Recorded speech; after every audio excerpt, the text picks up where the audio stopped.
자리에서 일어나서 우리 함께 예배하도록 하겠습니다.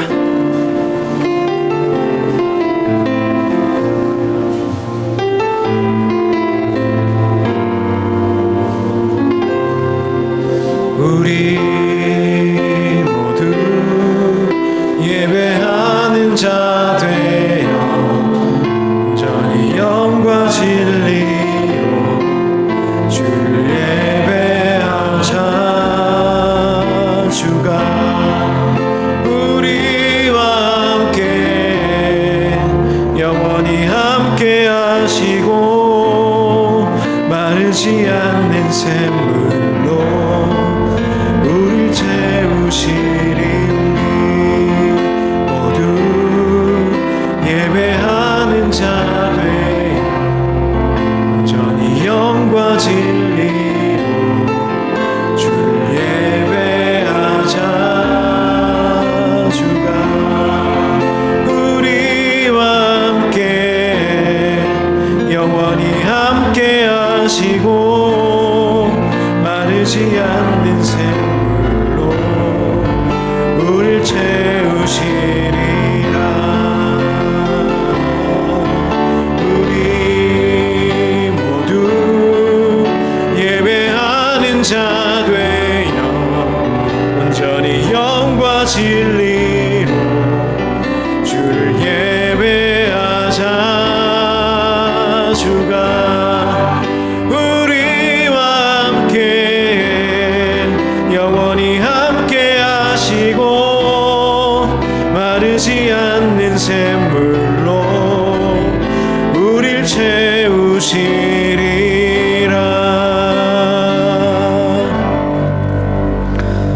진실로 진실로 너희에게 이르노니 하늘이 열리고 하나님의 사자들이 인자 위에 오르락 내리락 하는 것을 보리라 하시니라.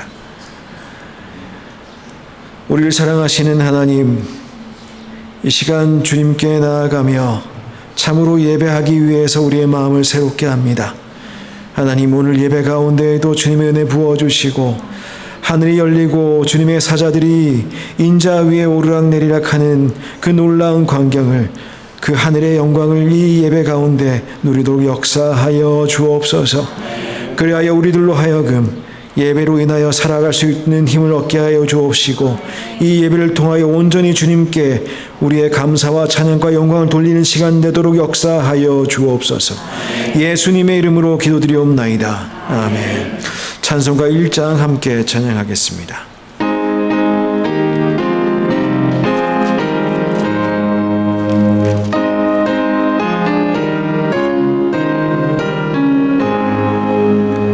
만복의 근원 하나님, 온 백성 찬송 드리고 저 천사여 찬송하세. 찬송 성부 성자 성령.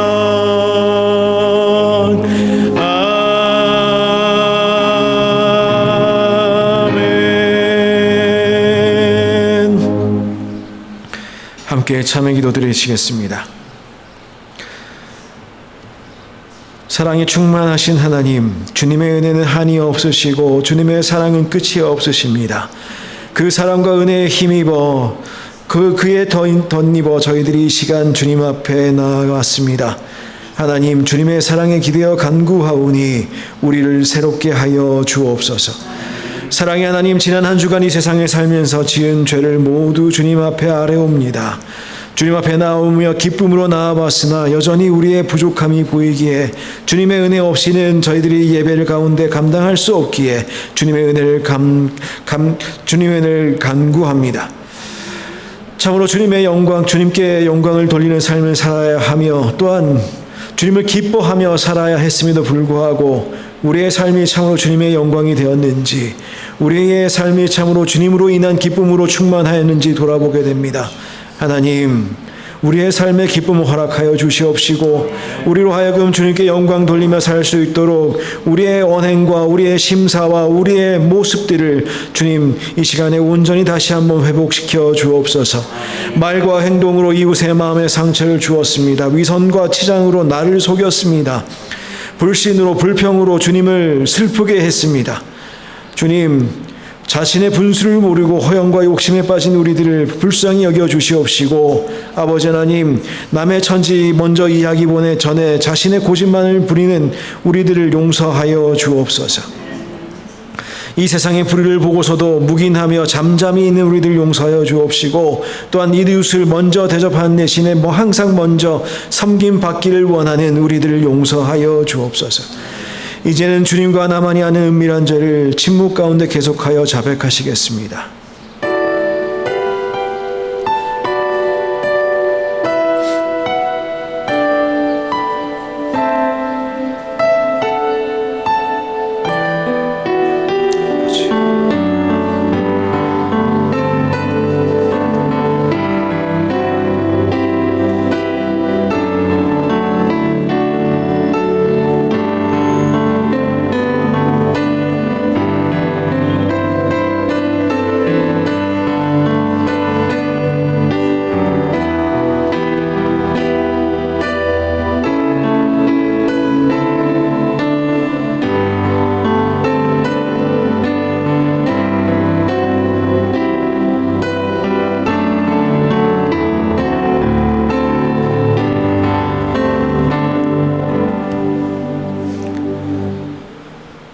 하나님께서 우리를 흑암의 권세에서 건져내사 그의 사랑의 아들의 나라로 옮기셨으니 그 아들 안에서 우리가 속량 곧 죄사함을 얻었느니라.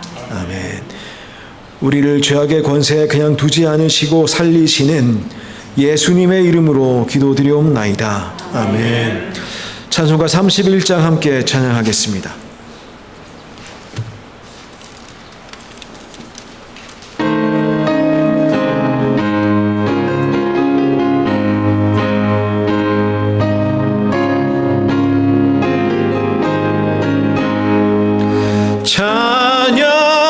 찬양하라 복되신 구세주 예수 백성들아 사랑을 전하세 경배하라 하늘의 천군과 천사 주님 앞에 영광을 돌리세 목자같이 우리를 지키시고 종일 품에 늘 안아주시니 찬양하라 높으신 권세를 찬양 찬양 찬양 영원히 드리세 찬양하라 복되신 구세주 예수 우리 대신 죽임을 당했네 구주 예수 하늘의 우선의 소망 경배하며 겸손히 뛰어나세 찬양하라 우리 죄 지신 예수 그의 파랑 한없이 크셔라 찬양하라 높으신 권세를 찬양 찬양 찬양 영원히 드리세 찬양하라 복되신 구세주 예수 천사들아 즐겁게 찬양해 구주 예수 영원히 다스리시니 멸류관을 주 앞에 드리세 구주 예수 세상을 이기시고 영광 중에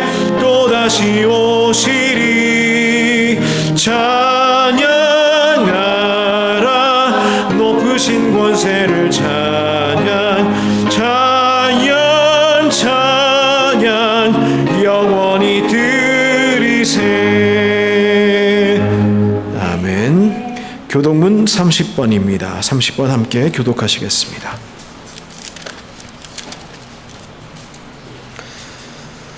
하나님은 우리에게 은혜를 베푸사 복을 주시고 그의 얼굴빛을 우리에게 비추사 주의 도를 향하며 주의 구원을 모든 나라에게 알리소서. 하나님이여 민족들이 주를 찬송하게 하시며 모든 민족들이 주를 찬송하게 하소서.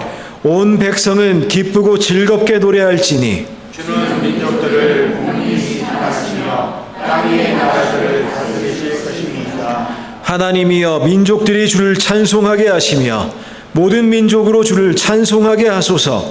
땅이 그에서 산을 내어주었으니 하나님 곧 우리 하나님이 우리에게 복을 주시리로다. 하나님이 우리에게 복을 주시리니 땅의 모든 즉시 하나님을 경외하리로다. 아멘. 우리 사도신경으로 신앙을 함께 고백하시겠습니다. 천하사 천지를 만드신 하나님 아버지를 내가 믿사오며 그 외아들 우리 주 예수 그리스도를 믿사오니 이는 성령으로 잉태하사 동정녀 마리아에게 나시고 본디오 빌라도에게 고난을 받으사 십자가에 못 박혀 죽으시고 장사한 지 사흘 만에 죽은 자 가운데서 다시 살아나시며 하늘에 오르사 전능하신 하나님 우편에 앉아 계시다가 저리로서 산 자와 죽은 자를 심판하러 오시리라. 성령을 믿사오며 거룩한 공회와 성도가 서로 교통하는 것과 죄를 사하여 주시는 것과 몸이 다시 사는 것과 영원히 사는 것을 믿사옵나이다. 아멘. 모두 자리에 앉으시겠습니다. 찬송가 552장 함께 찬양하겠습니다.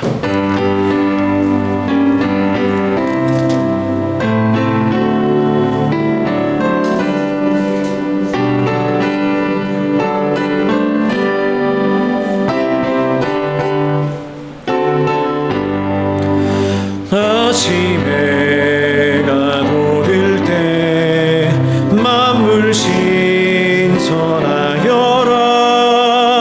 나도 세상 지낼 때 햇빛 되게 하소서.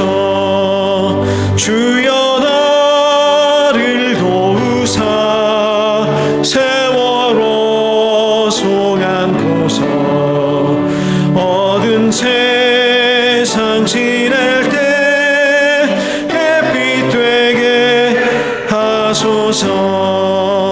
새로운 광음을 보람 있게 보내고 주의 일을 행할 때 햇빛 되게 하소서.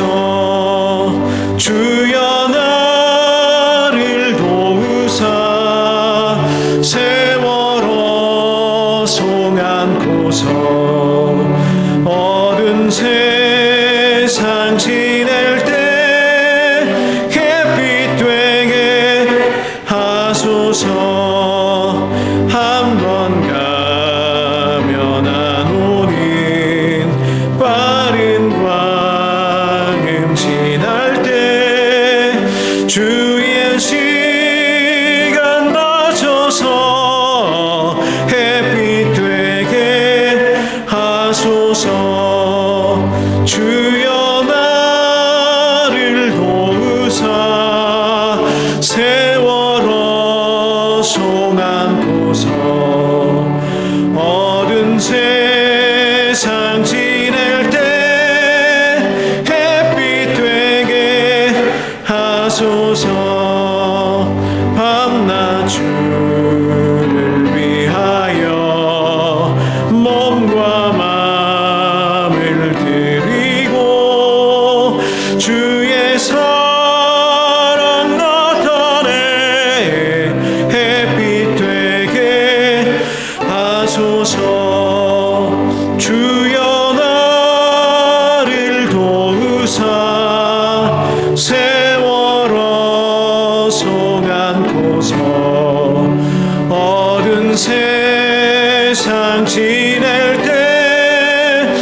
예배를 위하여 최승권 장로님 기도하여 주시겠습니다.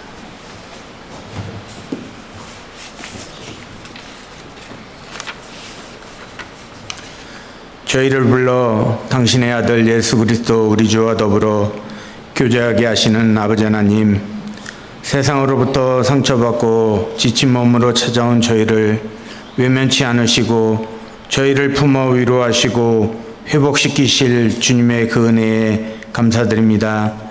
거룩한 삶, 오로지 주님만을 닮아가는 일상의 삶을 살고자 다짐했으나 작심 하루에 그쳐버린 저희들의 약하고 약한 믿음을 용서하여 주시옵소서. 이 시간 주께 드려지는 찬양과 기도와 말씀을 통하여 믿음의 결단력과 헌신의 각오들과 함께 온전히 오직 한 곳만을 집중하며 바라보며 마음과 정성을 다해 예배드리는 시간 되게 하여 주옵시고, 저희의 안단하는 성령의 주파수에 맞추어 주님의 세밀한 음성을 청취하는 시간 되게 인도하여 주시옵소서. 또한 주님을 믿는다고 하면서도 우리의 필요시에만 주님을 찾고 주님께 기도하는 자들 되지 않게 하옵시고, 항상 주님을 인식하고 주 안에서 기쁨과 안식을 누리며 주와 함께 동행하는 저희들로 인도하여 주시옵소서.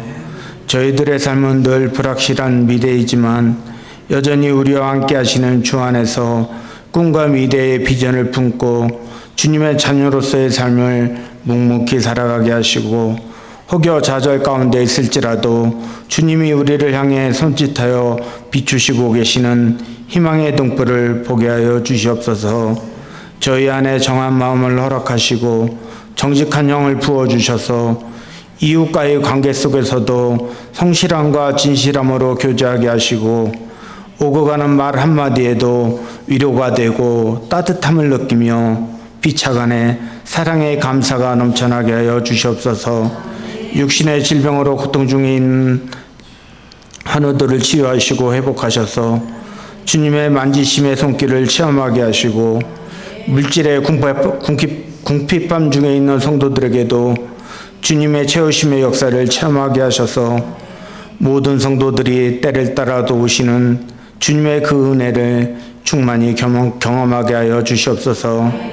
주님의 피값으로 세우신 이 교회는 더욱 교회다운 교회 되게 하셔 주님이 주인 되시고 오직 주님만이 섭리하시고 통치하시며 주님의 말씀만이 메아리치는 교회 되게 인도하여 주시옵소서.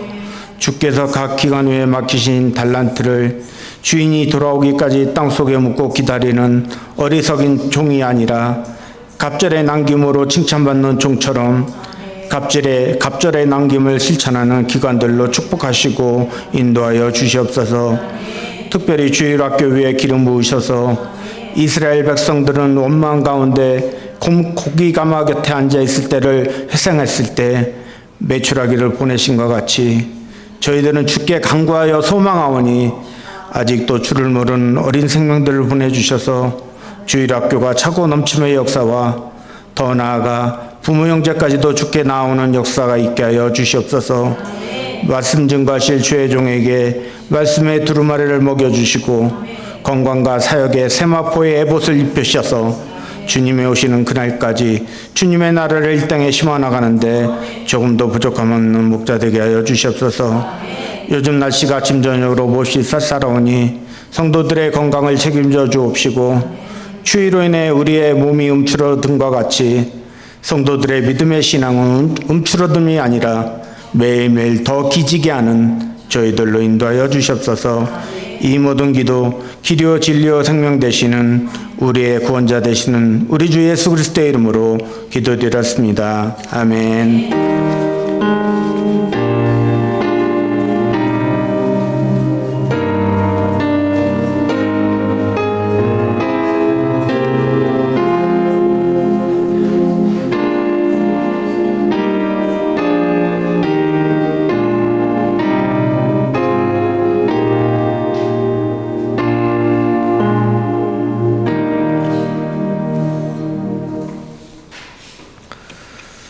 이 시간에 저희들 목마른 사슴 함께 찬양하시면서 준비하신 예물 주님 앞에 드리도록 하시겠습니다.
서서 주님 경배합니다.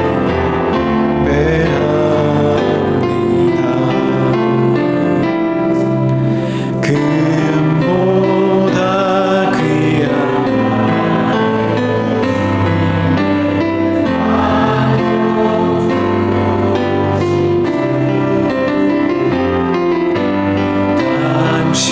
당신만이 나의 기쁨 또한 나의 참고에 주님만이 나의 힘 나의 방패 나의 참소망 나의 몸 정성 담아 쳐서 주님 경배합니다.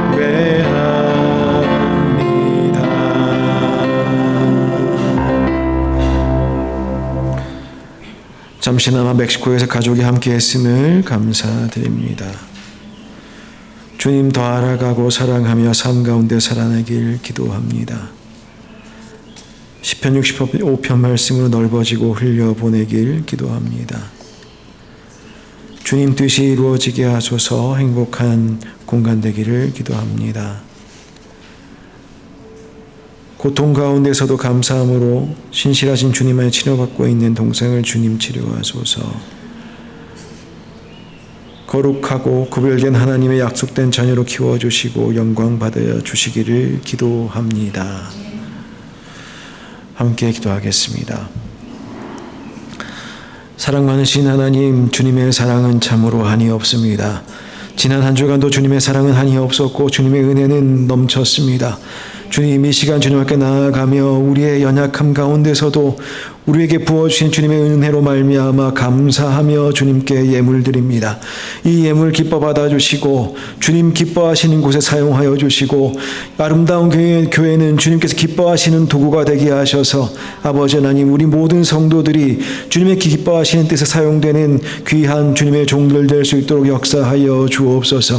아버지 하나님, 교회 각 기관들마다 아버지 하나님 드려진 예물로 사역할 때 주님의 나라만 전파하게 도와주시옵시고 아버지 하나님 주님만 기억하게 도와주시며 아버지 하나님 이로 인하여 아름다운 교회는 더욱 아름다워지도록 주님 복의 복으로 함께하여 주옵소서.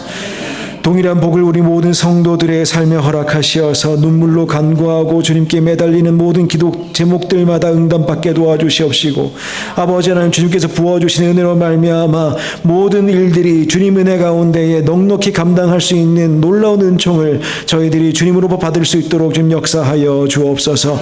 이미 이기신 주님의 십자가 가운데 저희들의 인생을 함께 걸며 나아가오니 아버지 하나님 우리의 인생 가운데서도 승리하신 주님의 영광을 함께 누리며 살아갈 수 있도록 주님 역사하여 주옵소서.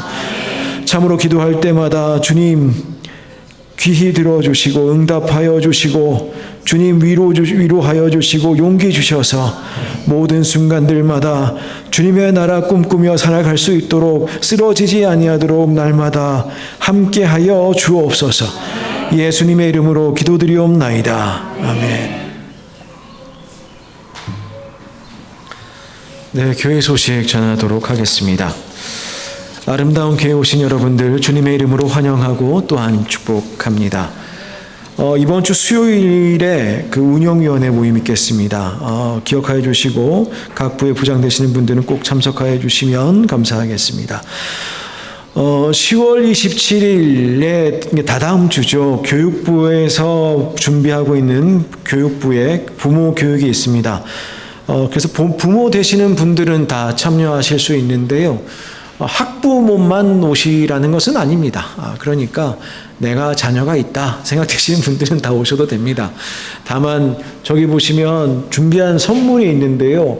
그 선물은 학부모님들만 드립니다. 그거는 양해하여 주시고 따로 이렇게 저희들이 무슨 회비를 받고 하는 것이 아니라 하는 것이니 그렇게 양해하여 주시면 좋겠습니다. 무슨 내용인고 하니 함께 만드는 믿음의 가정 뭐 하자는 걸까 생각하실 텐데 가정에서 우리가 해야 될 그 신앙 교육이 왜 중요한가 그런 부분 하나 저희들 강의를 통해서 좀 배우고요. 그 다음에 또 다른 부분은 그럼 실제적으로 뭘 하면 좋을까 했을 때에 자녀들과 함께 어떻게 가정 예배 드릴 수 있을까에 대한 가이드라인을 조금 우리 전도사님들이 준비해서 지금 하고 있는 중입니다. 이영구 전도사님은 왜 가정에서 신앙교육 중요한가 이런 강의를 맡아서 해주실 것이고, 우리 이소혜 전도사님은 어떻게 가정 예배를 실제적으로 할 수 있을까에 대한 부분을 준비하고 있습니다. 우리 이영구 전도사는 신학 전공자고, 그 다음에 이소희 전도사는 기독교 교육 전공자였습니다. 학부에서 그렇게 다 공부를 마친 전도사들인데, 그래서 약간 이론적인 거는 우리 이영구 전도사가 하고, 또 실제적인 부분은 우리 이소희 전도사가 진행을 하게 됩니다. 한 2시간 정도, 1시간씩 나눠서 하게 될 텐데, 관심이 있으신 분들은 우리 저기 보시면 이영구 전도사가 담당자로 되어 있는데, 지나다니시다가 물어보셔도 되고, 그렇게 신청해 주시면 좋겠습니다. 이야기를 듣자 하니까 간식도 미리 오시는 분들만큼만 준비한다고 해요. 그렇게 되겠나 싶기는 한데, 그래도 미리 신청해 주시면 준비하는데 크게 도움이 되지 않을까 싶습니다. 그래서 내가 부모다 생각하시는 분들은 그냥 좀 신청해 주시면 참 좋을 것 같습니다. 그 외의 내용도 주부로 참조해 주시면 좋겠고, 이제 11월 달이 월간 교회 일정에 들어오기 시작했습니다. 11월 달 되면 교회적으로 회의가 많은 달입니다. 이제 재정감사, 재직회, 재직회만 있는 것이 아니라 공동회까지 그렇게 진행되는 그런 중에 있는데, 그래서 이번 주에 모이는 운영위원회도 이 일을 좀 준비하는 운영위원회가 되겠습니다. 내년 사역을 잘 준비할 수 있도록 모든 성도님들께서 같이 중보로 기도로 준비하여 주시면 좋겠고, 이로 인해서 저희들이 잘 준비되고 또 잘 마무리되어서 우리가 또 한 해 주님께 감사드리고, 또한 내년도 저희들이 잘 준비할 수 있도록 그렇게 여러분들께서 기도로 함께하여 주시면 감사하겠습니다. 그 외의 내용들은 주보를 참조하여 주시면 좋겠습니다. 오늘 주시는 하나님 말씀 함께 찾아보겠습니다. 성경 말씀 요한복음 1장 43절에서 51절까지의 말씀입니다. 요한복음 1장 43절로부터 51절까지의 말씀, 우리 이미 권사님께서 봉독하여 주시겠습니다.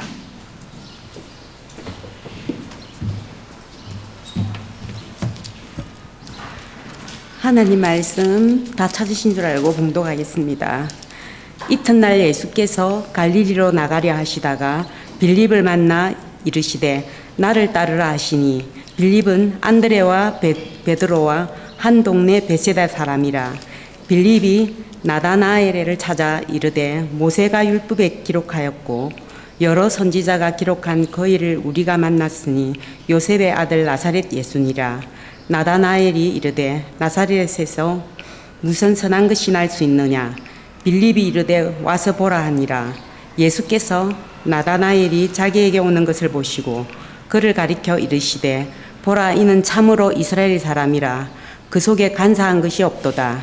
나다나엘이 이르되 어떻게 나를 아시나이까. 예수께서 대답하여 이르시되 빌립이 너를 부르기 전에 내가 무화과 나무 아래에 있을 때에 보았노라. 나다나엘이 대답하되 라삐여, 당신은 하나님의 아들이시오. 당신은 이스라엘의 임금이로소이다. 예수께서 대답하여 이르시되 내가 너를 무화과 나무 아래에서 보았다 하므로 믿느냐. 이보다 더 큰 일을 보리라. 또 이르시되 진실로 진실로 너희에게 이르노니 하늘이 열리고 하나님의 사자들이 인자 위에 오르락내리락 하는 것을 보리라 하시니라. 아멘.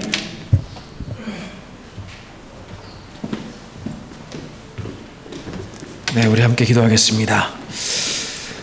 사랑이 많으신 하나님 감사합니다. 오늘 저희들 주님 앞에 또 이렇게 모였습니다.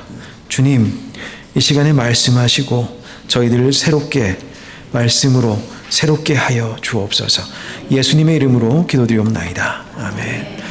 네, 다들 평안하셨습니까? 지난 한 주간도 주님의 변함없으신 사랑이 분명히 함께 하였으리라 믿어 의심치 않습니다.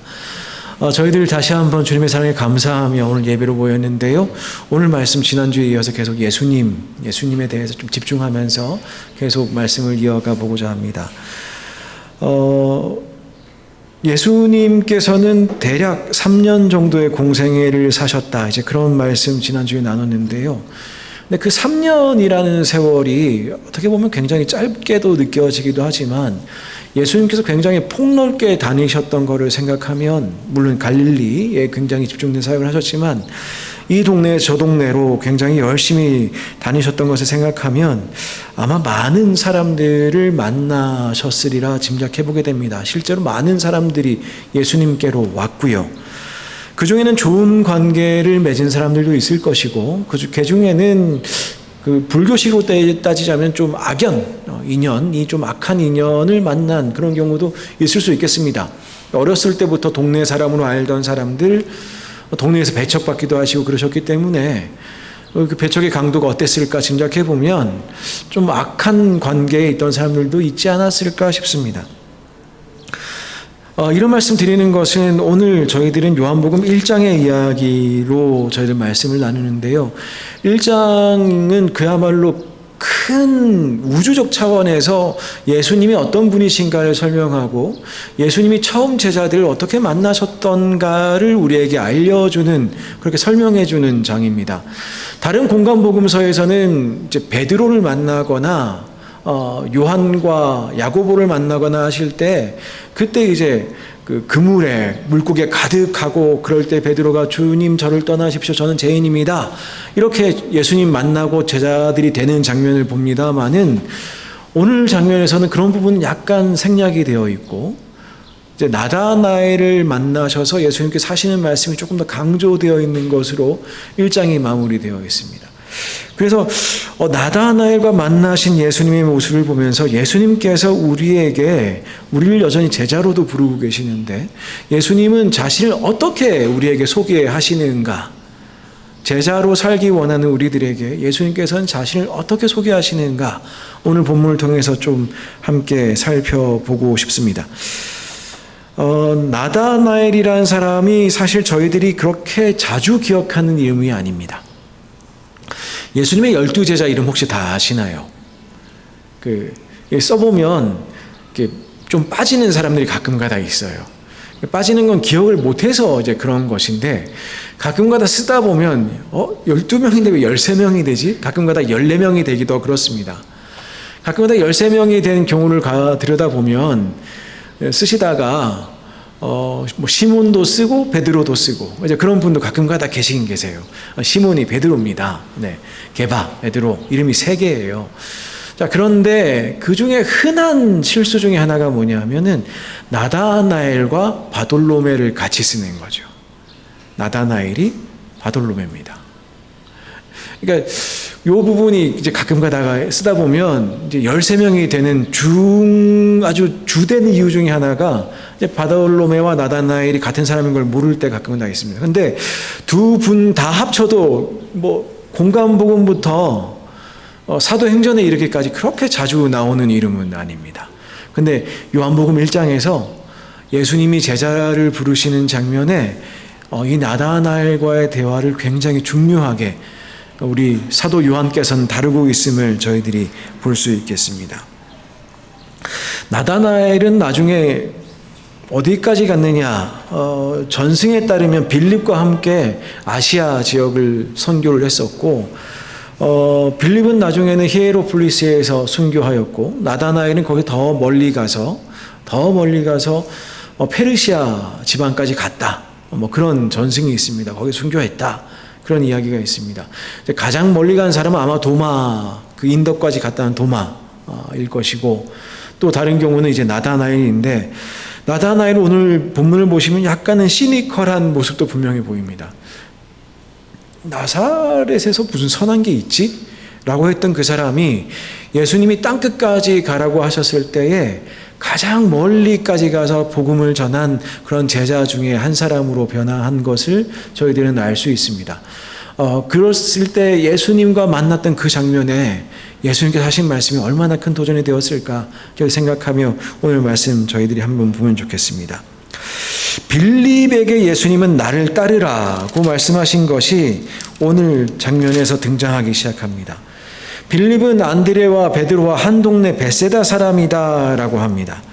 그러니 아마도 잘은 모르겠습니다만은, 확실하진 않습니다만은 안드레와 베드로를 통해서 예수님에 대한 소개를 어느 정도 받지는 않았겠는가 생각해 볼 수 있겠습니다. 그랬을 때에 예수님께서 그 빌립을 만나셨을 때 나를 따르라 했을 때에 거기에 대해서 이런저런 이야기하지 않고 바로 그냥 순종하고 따랐던 사람 빌립입니다. 이렇게 예수님 따랐던 사람이 몇 명 더 있습니다. 예를 들어 마태, 서기, 레위 뭐 이런 사람들도 마찬가지로 세관에 앉아 있는데 예수님 오셔가지고 너는 나를 따르라 하니까 그냥 따라갔다. 성경은 마태가 그렇게 예수님 따라갔다라고 이야기하고 있습니다. 근데 가끔 그 전도가 잘 안 되는 사람들이 있어요. 무슨 이야기를 해도 뭐 그게 되겠나라고 하는 사람들이 있습니다. 나다나엘 같은 사람이 이제 그런 사람이었던 것으로 보여요. 나다나엘을 빌립은 찾아갔습니다. 근데 단순히 나다나엘이 그저 시니컬한 사람만은 아니구나라는 것이 두 사람의 대화를 통해서 저희들이 확인해 볼 수 있습니다. 이 빌립이 예수님을 뭐라고 소개하느냐 하면은 모세가 율법에 기록하였고 여러 선지자가 기록한 그 일을 우리가 만났다. 그분이 누구냐? 요셉의 아들 나사렛 예수다. 이렇게 이야기합니다. 그러니까 모세가 율법에 기록하였다라는 것은 무엇이겠습니까? 모세오경에 나타나 있는 모세가 그렇게 이야기하건 나와 같은 선지자 한 명, 모세와 같은 선지자 기다리게 되는데 예언 우리가 메시아로 유대 사람들이 기다리고 있었는데, 근데 그 율법에서부터 그 율법이 완성이 될 그 예언된 그 선지자 또는 메시아, 또 여러 선지자가 기록한 그이, 이게 무슨 말이냐 하면 기록했다라는 부분에서 알 수 있듯이 이 사람들이 책을 봤다는 소리죠. 선지자들이 기록한 책, 예언서들입니다. 무슨 말이냐면 나다나엘과 빌립은 그동안 여러 차례 오랜 기간 우정을 쌓아오면서 무엇으로 우정을 쌓아왔느냐? 우리 그때 같이 모세오경 봤잖아. 토라 봤잖아. 우리 같이 그때 예언서 읽었었잖아. 예언서에 예언되어 있는 바로 그분을 내가 만났어 라는 거죠. 그러니까 두 사람은 오랜 기간 동안 마치 교회에서 함께 자란 신앙의 동료들이었던 겁니다. 그리고 함께 꿈꾼 바가 있습니다. 우리 같이 기다리던 성경에서 말하던 그 약속되어 있는 바로 그분을 내가 만났어. 근데 나다나엘이 이야기합니다. 나사렛에서 무슨 선한 것이 날 수 있겠는가라는 것이죠. 예루살렘이나 베들레헴이라면 모를까. 그렇습니다. 마태복음에서도 강조되어 있는 부분인데 베들레헴 에브라다야 너는 작은 고을이라도, 작지만 주님께 크게 쓰신 다윗의 고을 베들레헴, 그리고 예루살렘, 거기서 예언된 그 메시아, 우리를 이스라엘의 회복을 가져올 바로 그 메시아 어디서 나겠습니까? 다윗의 동네에서 나겠지요. 다윗의 자손일 테니까요. 당연히 그렇겠지요. 그런데 어떻게 나사렛에서 날 수 있겠냐는 것입니다. 나사렛? 예루살렘, 베들레헴이 분명한데, 근데 이 발언이요 지역적인 편견처럼 보일 수 있습니다.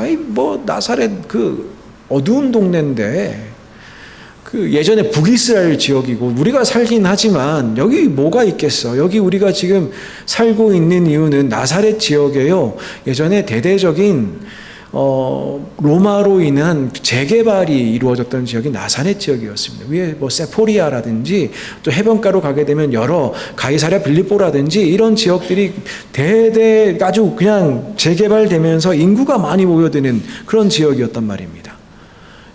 거기에 살게 된 이유는 분명하지만 여러 가지가 있을 수 있겠습니다만은 종교적 이상, 어떤 정치적 야망, 이것을 만족시켜 줄 수 있는 성경에 이야기되었던 바로 그 메시아라면은 나사렛에서 나오면 안 되는 거죠.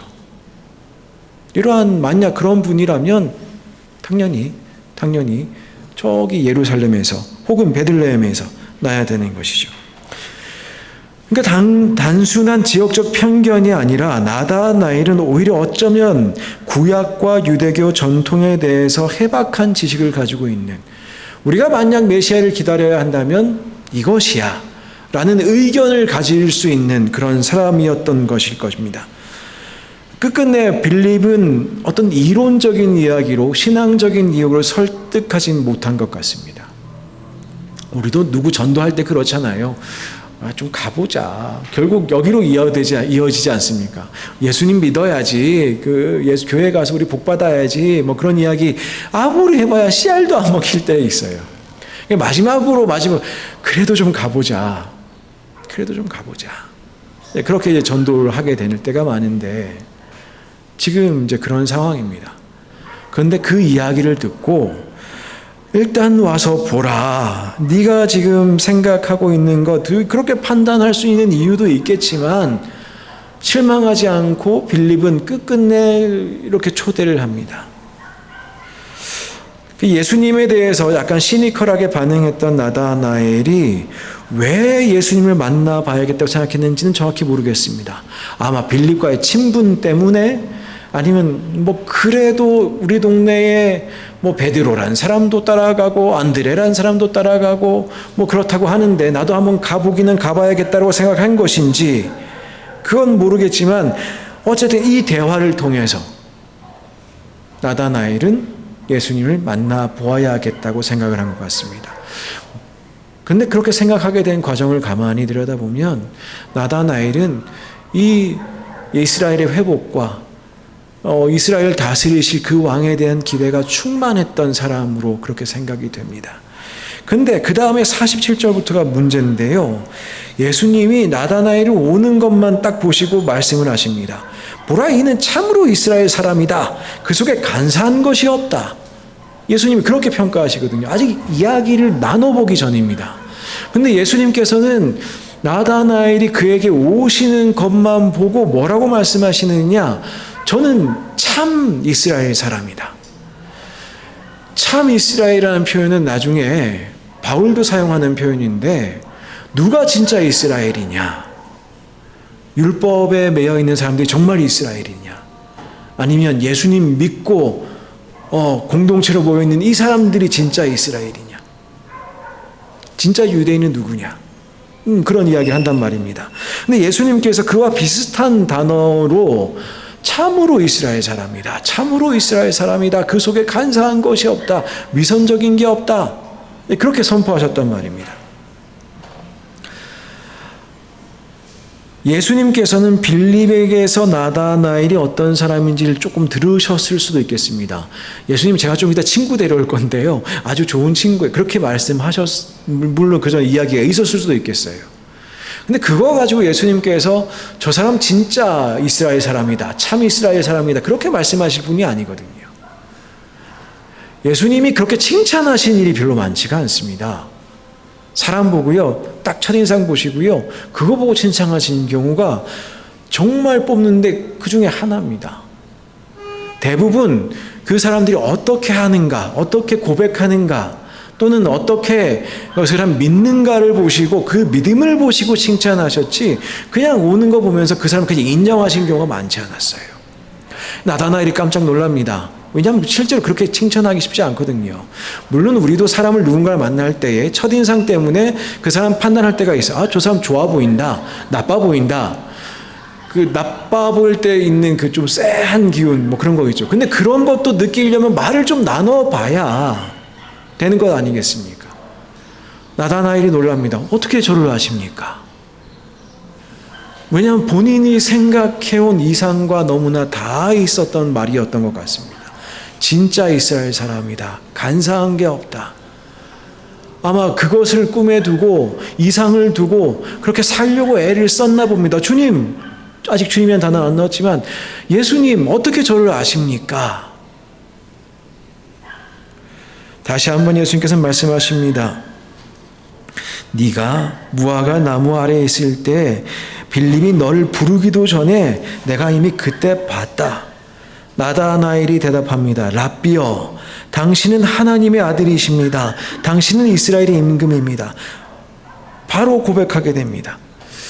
이 부분도 굉장히 불교식으로 따지면 선문답에 가깝습니다.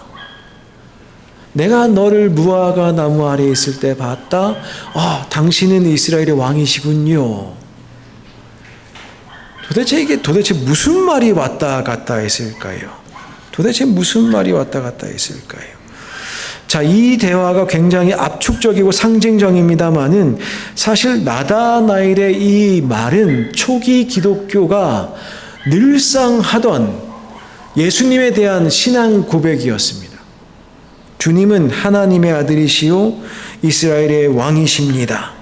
베드로는 이렇게 고백했었습니다. 주는 그리스도시요 살아계신 하나님의 아들입니다. 우리는 지금도 사도신경에 고백합니다. 그의 유일하신 아들, 하나님의 아들이라는 것이죠. 예수님께서 세례 받으실 때 하늘로부터 이야기 들려옵니다. 이는 내 사랑하는 아들이요. 그런데 그런 것을 보기도 전에 나다나엘은 네가 무화과 나무 아래에 있을 때 이미 봤다. 난 그것을 봤고 너는 참 이스라엘 사람인 것을 내가 안다. 네 안에 간사한 것이 없다. 라고 말씀하시는 것입니다.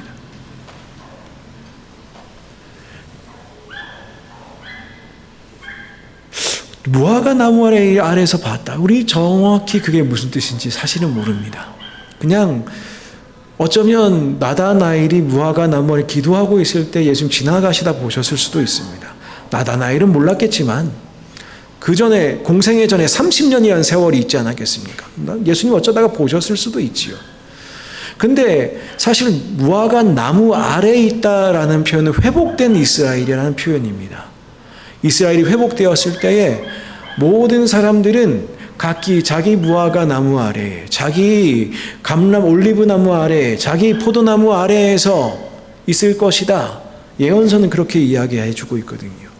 그런데 도대체 무슨 생각을 나다나엘이 했는지 모르지만 적어도 이 이야기들을 통해서 미루어 볼 때에 나다나엘은 참으로 이스라엘 회복을 기다리던 사람이고 참으로 메시아를 기다렸던 사람인 것만은 분명합니다. 그리고 예수님은 그것을 보셨고 그의 모습을 인정하셨고 그를 존재론적으로 그냥 그대로 인정하여 주셨습니다. 그렇게 나다나엘이 그 랍비여 선생님이라고 하면서 하나님의 아들입니다. 이스라엘 임금입니다. 그때 아마 머릿속에 지나갔겠죠. 빌립이 그랬었지. 모세가 이야기하던 선지자들이 이야기하던 바로 그 사람이라고 그 선생님인가 보다 라고 고백했을 것입니다. 이제 이스라엘 회복시켜 주실 바로 그 지도자신가 보다 라고 고백을 한 것이었겠지요. 그런데 예수님께서는 그 다음에 뭐라고 말씀하시느냐?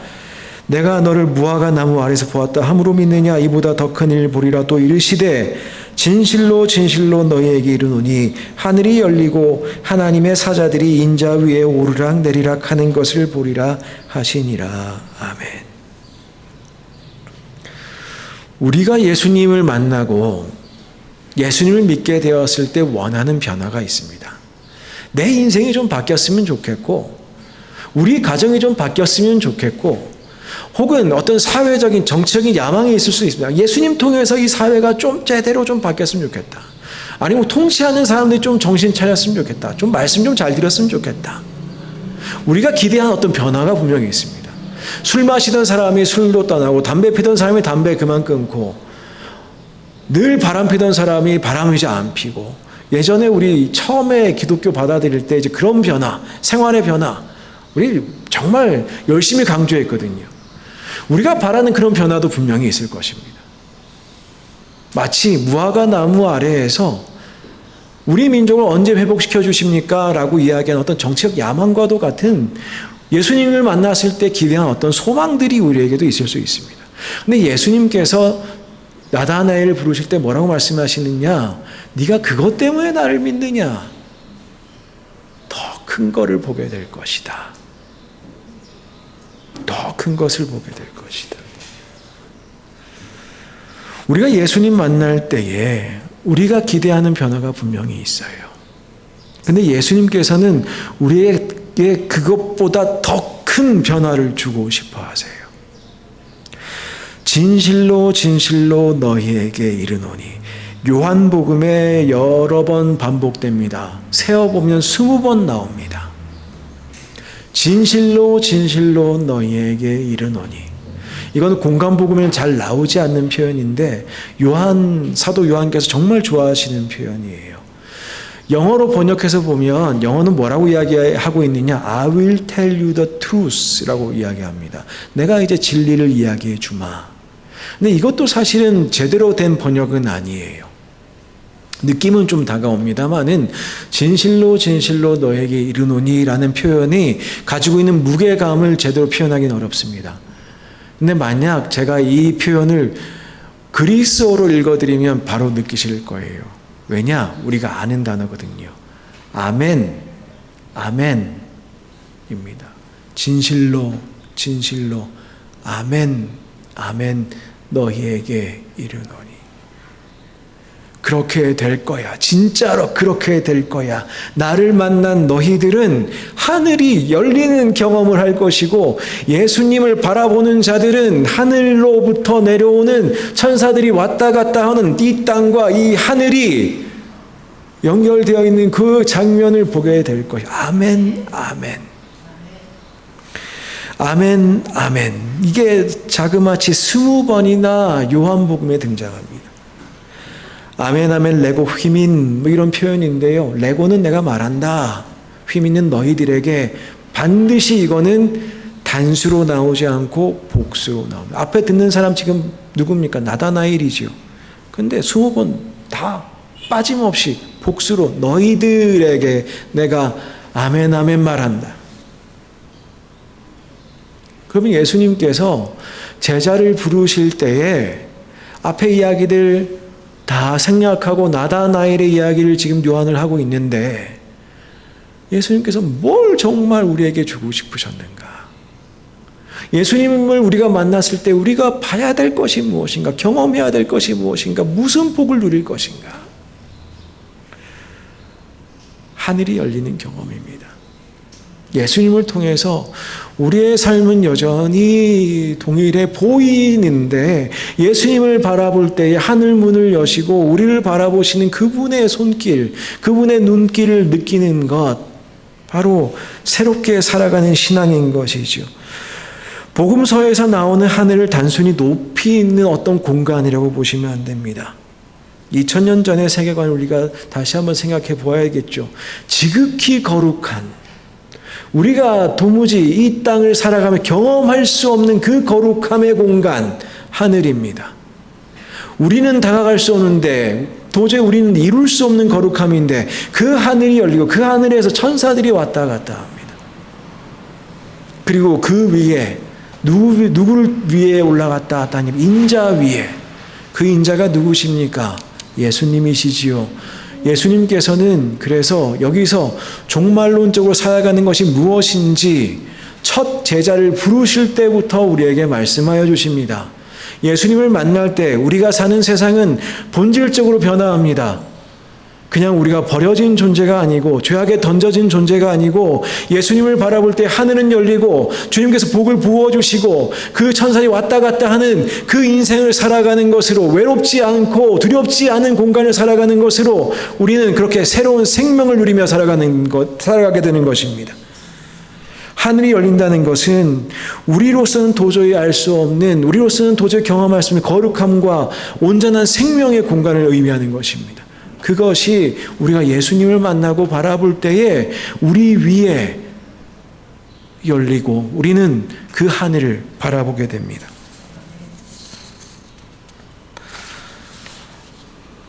이 말은 요한복음서에서 여러 차례 생명이라는 의미로 다시 반복됩니다. 예수님께서 말씀하신 난 길이요 진리요 생명이다. 난 부활이요 생명이다.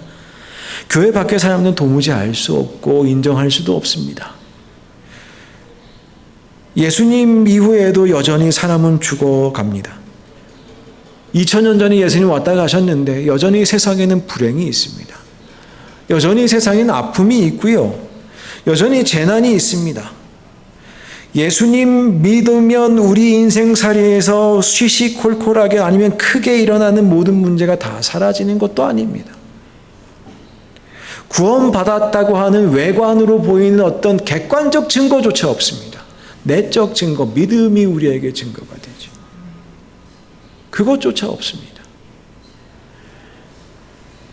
오히려 우리 눈에 보이는 세상은 혼란스럽고 돈이나 어떤 가족이나 친구가 너무너무 필요한 그런 인생입니다. 이러한 마당에 예수님을 바라보는 것이 예수님이 생명의 실체라고 이야기하는 것은 굉장히 힘든 이야기일 수 있겠습니다. 정말 궁금합니다. 정말 알고 싶습니다. 도대체 요한복음을 기록했던 우리 사도 요한께서는, 우리 나다나엘 제자께서는 무엇을 예수님께서 보여주셨기에 나다나엘은 세상 끝까지 가려고 하다가 페르시아까지 가서 죽고, 요한은 끝까지 예수님 전하다가 그렇게 순교하고, 그리고 그것이 무엇이기에 하늘이 열린다라고 우리에게 알려주고 있는 것일까요? 우리는 그들처럼 하늘이 열리는 걸 볼 수 있을까요?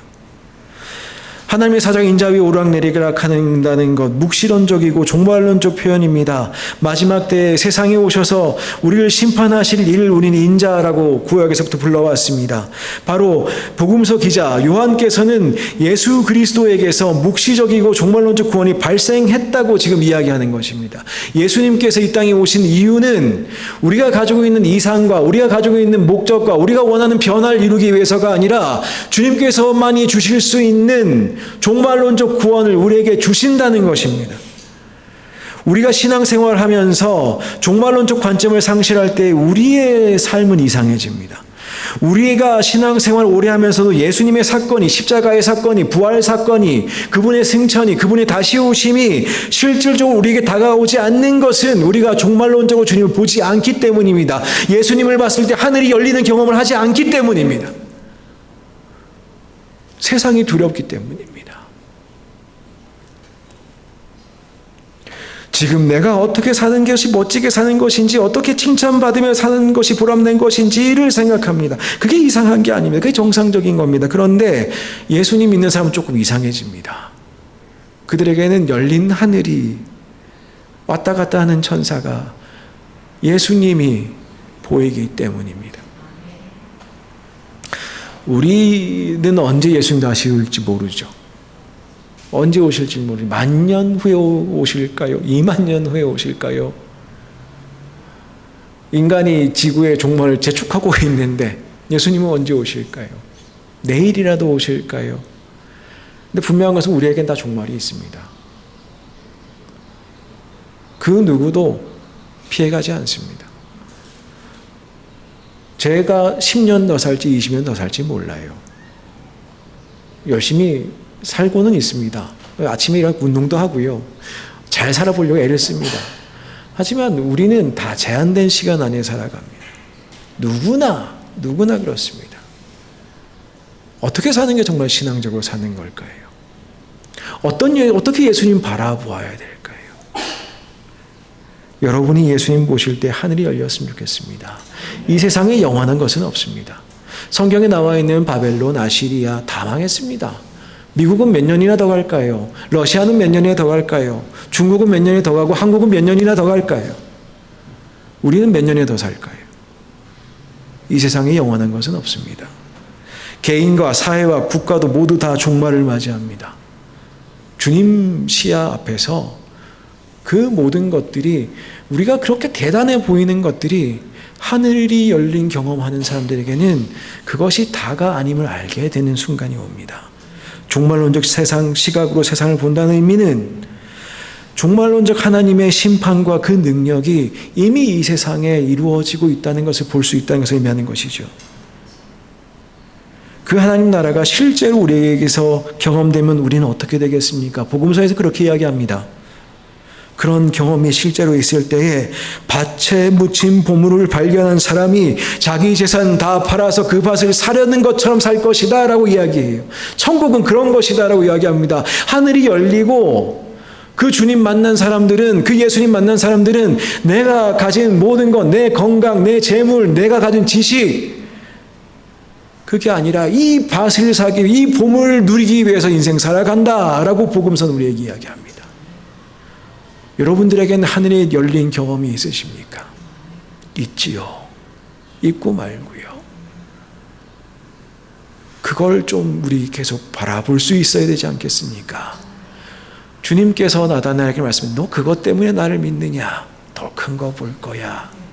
요한복음 1장은요 굉장히 신기한 장입니다. 태초의 이야기부터 시작해서 종말의 이야기로 끝이 납니다. 태초에 말씀이 계시니라 그분이 우리와 함께 계셨다. 그분으로 말미암지 않고 이 세상에 이루어진 게 없다. 그런데 하늘이 열리고 그분 위로 천사들이 오르락내리락 하는 것. 이번 주에 한강이라는 분이 큰 상을 받으셨어요. 그 한강이라는 분이 큰 상을 받으셨습니다. 사실 그분의 책을 보기는 봤는데 제가 이해했는지는 모르겠어요. 좀 어렵습니다. 좀 어렵고 그리고 좀 어둡습니다. 개인적으로 막 즐겨서 보게 되는 책은 아닌 것 같아요. 근데 왜 상을 받았을까 생각을 해보게 됩니다.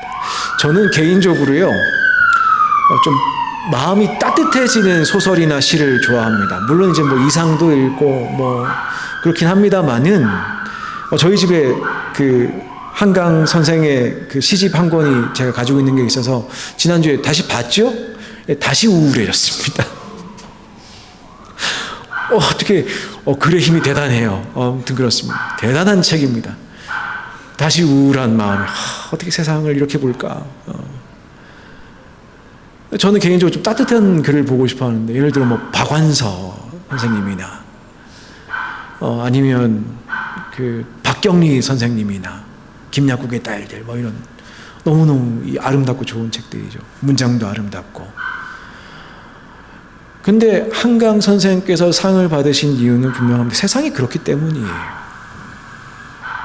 그러니 여러분들에게 하늘을 보십시오 라고 하는 게 사실 굉장히 어렵다는 것을 압니다.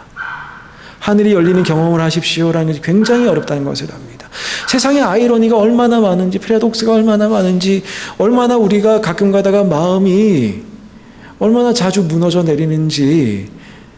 예전에 프로이트라는 사람이 정신의학 시작할 때 비엔나가 그랬다 그래. 너무너무 우울하고 너무너무 그래서 거기 정신의학이 발달할 수밖에 없었다. 그림이라는 게 구스타브 클린트 같은 사람들 그림 그려놓은 거 보면 다 우울하기 짝이 없거든요.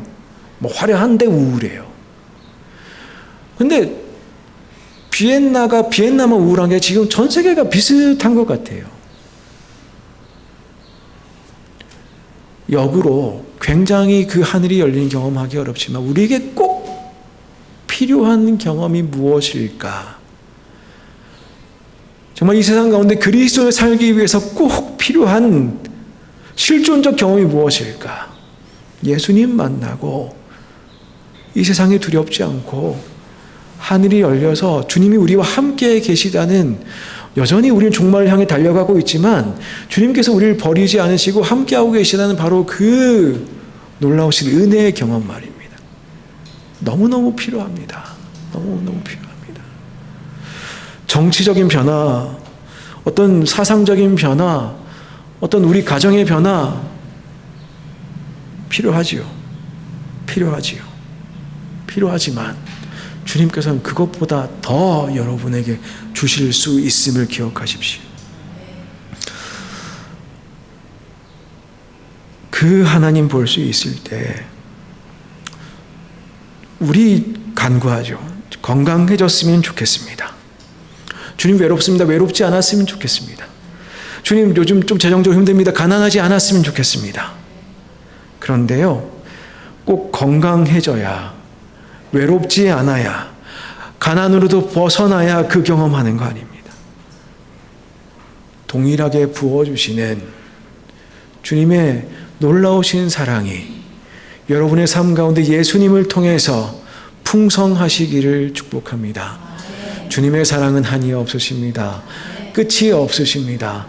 그 끝이 없인 사랑으로 우리의 삶을 풍성하게 늘 인도하실 줄 믿습니다. 주님만 바라보고 살아가십시다. 기도하겠습니다. 하나님 감사합니다. 주님을 똑바로 볼 수 있도록 도와주십시오. 우리가 기대하고 우리가 보고 싶은 것을 주님으로부터 보는 것이 아니라 주님께서만 보여주실 수 있는 것을 볼 수 있도록 우리가 더욱더 주님 찾도록 주님 역사하여 주옵소서. 예수님의 이름으로 기도드리옵나이다. 아멘. 모두 자리에서 일어나시겠습니다. 찬송가 461장 함께 찬양하겠습니다.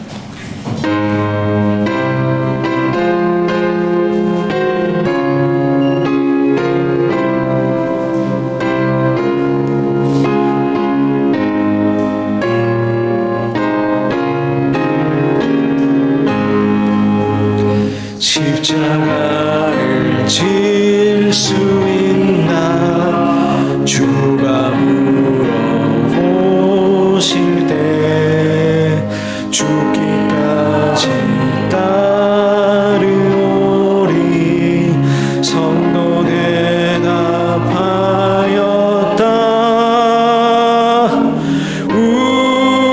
우리의 심령 주의 것이니 주님의 형상 만드소서. 주 인도 따라 살아갈 동안 사랑과 충성 늘 바치오리다.